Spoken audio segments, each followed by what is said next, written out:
On l'a vu, la téléprospection, c'est compliqué. Il y a des moyens de se retrouver devant des prospects de façon plus facile. Un des meilleurs moyens, c'est ce qu'on appelle la recommandation ambassadeur.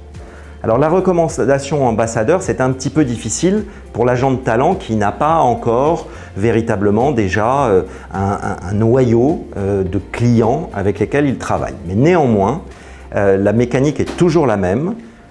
On a l'occasion, la chance d'échanger avec des interlocuteurs de bon niveau. Et bien ce qu'il faut faire, c'est chercher une recommandation de leur part.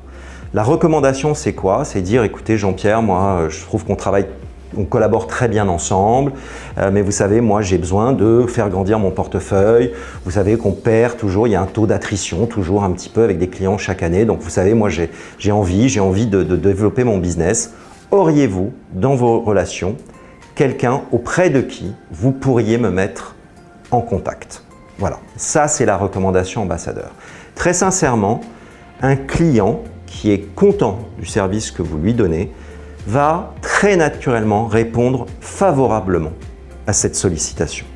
Parfois même, la recommandation ambassadeur est spontanée, c'est-à-dire que sans avoir à le demander, votre ambassadeur va vous recommander. La nature humaine est ainsi faite. S'il est en relation avec un directeur général, avec un de ses pairs, qui a des problématiques de recrutement et qu'il est satisfait du service que vous lui donnez, qu'il est satisfait des résultats qu'il obtient par le biais de Lincoln ou de toute autre société du Talent Club, il va, et c'est possible, spontanément vous recommander auprès de sa relation. Que la recommandation ambassadeur soit spontanée ou sollicitée, elle répond toujours aux mêmes règles. Ce sont des règles de bon sens. On remercie pour cette mise en relation.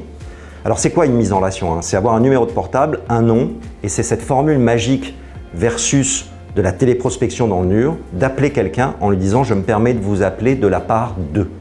Et ça change complètement la vie du commercial. D'accord? Donc remercier pour cette mise en relation, évidemment.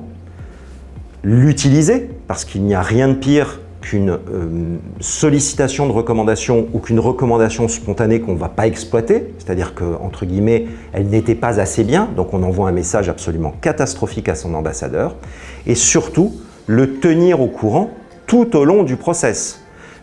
Cher Pierre, sur votre recommandation, j'ai appelé Monsieur Machin de votre part, nous avons rendez-vous tel jour. Cher Pierre, j'ai eu le rendez-vous avec cette relation auprès de qui vous m'avez recommandé.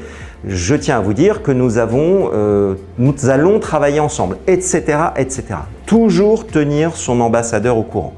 Il est hors de question qu'il apprenne ce que vous faites, ce que vous êtes en train de faire avec la personne avec qui il vous a mis en relation, par personne éventuellement, mais surtout par la personne avec qui il vous a mis en relation. C'est vous qui devez le tenir au courant et le remercier à chaque étape. Ce gisement de business de la recommandation ambassadeur est parfois, rarement, mais parfois négligé dans la prospection, et c'est tellement dommage parce que par rapport à la difficulté qu'on a vue dans la prospection téléphonique dans le dur, ben là on a quand même une prospection beaucoup plus simple, beaucoup plus aisée et beaucoup plus efficace. Le taux de transformation n'a vraiment rien à voir et beaucoup plus élevé que dans la prospection dans le dur.